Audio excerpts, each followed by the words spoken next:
Hello friends, welcome to business week. जैसा कि पहला चैप्टर खत्म हो चुका है, उसके बारे में आपको सब बता दिया, एक समरी दे दी, इनडायरेक्ट क्वेश्चन करा दिए। अब हमारा नेक्स्ट चैप्टर आता है, चैप्टर 2, प्रिंसिपल ऑफ मैनेजमेंट।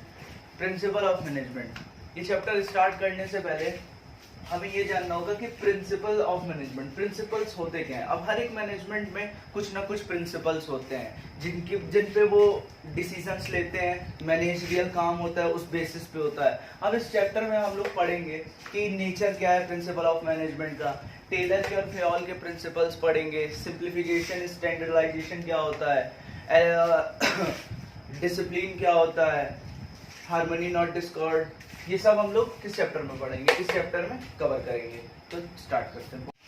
अब हमारा टॉपिक आता है पहला, nature of principle of management. Principle of management का नेचर क्या है, कैरेक्टरिस्टिक्स क्या है। पहला है यूनिवर्सल एप्लीकेबिलिटी। यूनिवर्सल एप्लीकेबिलिटी से क्या मतलब होता है। यूनिवर्सल मतलब अगर आपका बिजनेस हो या नॉन बिजनेस हो, हर जगह एप्लीकेबिलिटी रहती है प्रिंसिपल्स मैनेजमेंट की, चाहे वो बिजनेस हो या नॉन बिजनेस हो, कैसा भी बिजनेस हो, कोई भी ऑर्गेनाइजेशन हो, प्रिंसिपल्स वहां पे जरूर रहते हैं, मैनेजमेंट में वर्क जरूर करते हैं। दूसरा आता है जनरल गाइडलाइंस। जनरल गाइडलाइंस में क्या होता है कि एक गाइडलाइन होती है, अगर मार्केट में, जैसे कि मान लो कोई मार्केट है, उस अब इन्वायरमेंट में नई चीज आ गई, ठीक है, तो उस अकॉर्डिंग चेंज करने के लिए रेडी रहे। तो एक जनरल गाइडलाइन हमेशा रहती है कि चेंजिंग एनवायरनमेंट में काम चेंज हो जाए, कोई प्रॉब्लम ना आए। तीसरा होता है form by practice and experiment. अब कोई भी वो एक्सपेरिमेंट होता है, उसको क्या किया जाता है, पहले प्रैक्टिस किया जाता है, फिर रिपीटली उसका एक्सपेरिमेंट किया जाता है। चौथा आता है फ्लेक्सिबल। फ्लेक्सिबल कैसे होता है, जैसे कि क्या होता है मार्केट में, एक ऑर्गेनाइजेशन में आपका एक मैनेजर होगा जो क्या करेगा, मार्केट को रीड करता है, मार्केट को जानता है कि मार्केट में क्या है, कैसे है, उस अकॉर्डिंग क्या करता है, वो चेंज लाता है अपने ऑर्गेनाइजेशन में। तो क्या हुआ, अगर किसी ऑर्गेनाइजेशन को बेल बॉटम पैंट से एंकल लेंथ पैंट में चेंज करना होगा, और अगर मैनेजर ने मार्केट को अच्छे से स्टडी किया होगा, तो फ्लेक्सिबली वो ऑर्गेनाइजेशन चेंज हो जाएगी। तो फ्लेक्सिबल भी होती है। कंटिंजेंट क्या होता है, कंटिंजेंट का मतलब होता है कि जैसे ये जो सिचुएशन है, ये जो एप्लीकेबिलिटी है, ये तभी वो पर्टिकुलर कोई सिचुएशन है, जैसे सिचुएशन आती है कोई भी ऑर्गेनाइजेशन में, प्रिविलिंग सिचुएशन अगर आ गई, तो ये कंटिंजेंट यूनिवर्सल एप्लीकेबिलिटी होती है। हर सिचुएशन में नहीं होती है, एक पर्टिकुलर टाइम पे ही होती है, जब किसी ऑर्गेनाइजेशन को किसी में स्विच करना होता है, या फिर अपने प्रोडक्ट्स मैन्युफैक्चरिंग में चेंज लाना रहता है, मॉडर्नाइजेशन लाना रहता है, तो ही ये एप्लीकेबिलिटी होती है। अब आता है हमारा next topic, importance of principles of management. क्या इंपॉर्टेंस है प्रिंसिपल ऑफ मैनेजमेंट। पहला है providing manager with useful insight into reality. इसका मतलब क्या होता है कि मैनेजर्स को ये एक अपॉर्चुनिटी देता है कि आप भाई रियल वर्ल्ड में जाएं और देखें, समझे मार्केट को कि क्या है, कैसी चीजें हैं, क्या आपसे पास्ट में मिस्टेक हुई है, इन सब का एक विजुअलाइजेशन होता है मैनेजर्स को। और अपने वो पास्ट मिस्टेक से कुछ नॉलेज ऐड करना चाहे, या फिर कुछ क्रिएटिविटी लाना चाहे ऑर्गेनाइजेशन में, तो क्या करता है प्रिंसिपल ऑफ मैनेजमेंट, उन मैनेजर्स को अपॉर्चुनिटी देता है कि आप रियल वर्ल्ड में जाके देखें, समझें, विजुअलाइज करें, अपनी पिछली गलतियों को इम्प्रूव करें, कैसे उससे कुछ नॉलेज लें, सीखें। ये एक अपॉर्चुनिटी प्रिंसिपल ऑफ मैनेजमेंट देता है। दूसरा है ऑप्टिमम यूटिलाइजेशन ऑफ रिसोर्सेज। ये पॉइंट इतना फेवरेट है कि ये हर इंपॉर्टेंस में मिल ही जाएगा, क्योंकि अगर कोई भी ऑर्गेनाइजेशन है, कहीं का भी उठा के देख लो, रिसोर्सेज का ऑप्टिमम यूटिलाइजेशन तो करना ही करना पड़ेगा। तीसरा है साइंटिफिक डिसीजन। साइंटिफिक डिसीजन से यहाँ समझिएगा कि कुछ भी हो, कोई भी अगर चीज है, तो उस चीज से रिलेटेड कोई फैक्ट होना चाहिए, जस्टिफिकेबल फैक्ट को, जिसको माना जा सके। और जो भी साइंटिफिक डिसीजन लिए जाते हैं या फिर कुछ भी होता है, वो फैक्ट्स के बेसिस पे ही लिए जाते हैं। चौथा है मीटिंग चेंजिंग एनवायरनमेंट। जैसे कि बहुत ही कॉमन वर्ड है कि जैसे इन्वायरमेंट में चेंज आएगा ऑर्गेनाइजेशन को अडॉप्ट करना पड़ेगा उसके अकॉर्डिंगली। इसका मीटिंग चेंजिंग इन्वायरमेंट का मतलब यही होता है और ये बहुत ज़रूरी भी है। अब जैसे कोई ऑर्गेनाइजेशन है, उसका एक मैनेजर है, वो क्या फील्ड पे काम कर रहा है, तो वो जान रहा है मार्केट में कि क्या चेंज आ रहा है, उस अकॉर्डिंग उसकी क्या प्रिपरेशन है, कैसे अपने ऑर्गेनाइजेशन को वो उस इन्वायरमेंट के अकॉर्डिंग चेंज कर लेगा। लास्ट आता है हमारा फुलफिलिंग सोशल रिस्पॉन्सिबिलिटी। मैंने आपको पहले भी बताया था कि अगर कोई भी बिजनेस हो या नॉन बिजनेस हो, रिस्पॉन्सिबिलिटी सोशल रिस्पॉन्सिबिलिटी उसको फुलफिल करनी ही रहती है।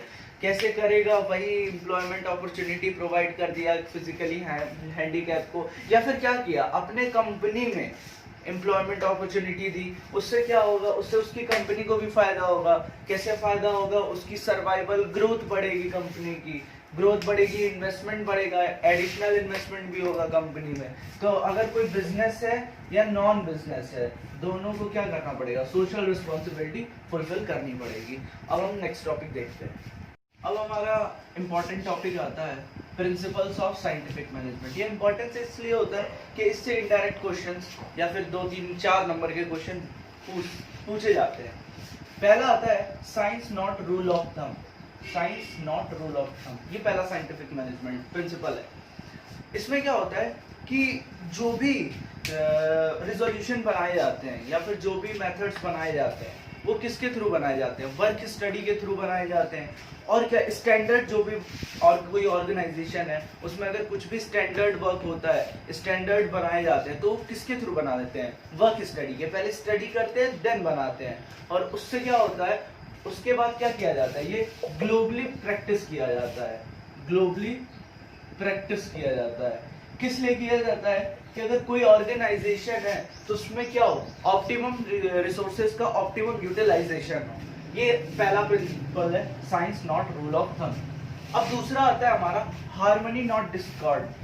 हार्मनी नॉट डिस्कॉर्ड से एक बहुत अच्छी चीज निकल के आती है, मेंटल रिवॉल्यूशन। मेंटल रिवॉल्यूशन, यहाँ आप मेंटल रिवॉल्यूशन से समझिएगा, जैसे एक ऑर्गेनाइजेशन है, उसमें ओनर है, वर्कर है, तो उन दोनों में क्या होना चाहिए? एक रिस्पेक्ट होनी चाहिए एक दूसरे के लिए। तभी क्या करेगा? तभी एक ऑर्गेनाइजेशन क्या होगा? ग्रो होगा। जो भी अगर ऑर्गेनाइजेशन के अंदर कॉन्फ्लिक्ट्स हैं उनको क्या करना चाहिए? एलिमिनेट करना चाहिए। इसी के एक्सटेंशन में हमारा तीसरा आता है कॉपरेशन नॉट इंडिविजुअलिज्म। ये हार्मनी नॉट डिस्कॉर्डेड के एक्सटेंशन में आया था ये प्रिंसिपल, कॉपरेशन नॉट इंडिविजुअलिज्म। इसमें क्या होता है? अगर एक ऑर्गेनाइजेशन है, मैं ओनर हूँ, कोई वर्कर है, ठीक है, कोई भी हो, ओनर वर्कर हो, उसमें क्या करते हैं? ओनर क्या करता है? वर्कर से भी सजेशन लेता है कि हाँ आप बताएं कैसे ये चीज की जाए, कैसे किसी टारगेट को अचीव किया जाए। ओनर खुद वर्कर से लेता है या ओनर अपने सजेशंस वर्कर को देता है या वर्कर खुद ओनर से सजेशन लेते हैं। यहाँ का ये मतलब है अगर कॉपरेशन नहीं होगा तो क्या होगा? एक एक इंडिविजुअल अगर एक दूसरे से कॉपरेट नहीं करेंगे तो ऑर्गेनाइजेशन ग्रो नहीं करेगा। तो हार्मनी नॉट डिस्कॉर्ड के एक्सटेंशन में आया कॉपरेशन नॉट इंडिविजुअलिज्म। चौथा आता है development of each and every person to his or her greatest efficiency. किसी भी ऑर्गेनाइजेशन में अगर कोई काम कर रहा है या कर रही है तो उसकी ग्रेटेस्ट एफिशिएंसी, जो उसकी एफिशिएंसी है उसको डेवलप करना। कैसे करना? सिलेक्शन से। उसको कोई काम असाइन करके कि अगर मैं एक ऑर्गेनाइजेशन में हूँ, मैं देख रहा हूँ कि ये बंदा इस फील्ड में अच्छा काम कर रहा है, तो मैं क्या करूंगा? उसको उस फील्ड में असाइन करूंगा कि उसकी और एफिशिएंसी बाहर निकले, वो जिस फील्ड में बेहतर है उस फील्ड से और बाहर निकले। तो चौथा पॉइंट का मतलब यही होता है कि जिस हिसाब से उसको उस हिसाब से उस जगह ऑर्गेनाइजेशन में बैठा और उसकी एफिशिएंसी को डेवलपमेंट करो। अब हमारा नेक्स्ट टॉपिक आता है टेक्निक्स ऑफ साइंटिफिक मैनेजमेंट। इसमें पहला आता है फंक्शनल फोरमैनशिप। फंक्शनल फोरमैनशिप में क्या होता है? प्लानिंग होती है और एग्जीक्यूशन होता है। प्लान करते हैं और एग्जीक्यूट करते हैं। सपोज एक एग्जांपल दे रहा हूँ, एक फैक्ट्री मैनेजर है, ठीक है, उसने क्या किया? एक प्लानिंग डिपार्टमेंट बनाई, एक प्रोडक्शन डिपार्टमेंट बनाई। अब प्लानिंग इंचार्ज में क्या क्या आता है? प्लानिंग में आता है instruction card clerk, root clerk, time and cost, क्या कॉस्ट या क्या कितना टाइम लग रहा है किसी चीज को करने में, और ऑर्गेनाइजेशन में डिसिप्लिन क्या है। ये प्लानिंग के अंदर आता है कि प्लान करते हैं कि कितना टाइम लग रहा है, क्या डिसिप्लिन है, इंस्ट्रक्शन कौन देगा, या रूट का मतलब कौन चेकिंग करता रहेगा। अब ये तो रह गया, फैक्ट्री मैनेजर ने प्लानिंग अपनी बना दी, एग्जीक्यूशन को कौन देखता है? एग्जीक्यूशन को देखता है प्रोडक्शन इंचार्ज। अब प्रोडक्शन इंचार्ज कौन कौन होते हैं? स्पीड बॉस, दूसरा होता है गैंग बॉस, तीसरा होता है रिपेयर, और चौथा होता है इंस्पेक्टर। और ये सब कहाँ पे अकाउंटेबिलिटी होते हैं? वर्कमैन में। मतलब काम कितना हो रहा है। प्लानिंग का काम होता है कि प्लान करना कि कैसी चीज क्या क्या क्या करनी है। एग्जीक्यूशन टीम का क्या होता है, मतलब प्रोडक्शन इंचार्ज का क्या काम होता है, उस पर नजर रखना। यही होता है फंक्शनल फोरमैनशिप। आज की वीडियो यही खत्म होती है।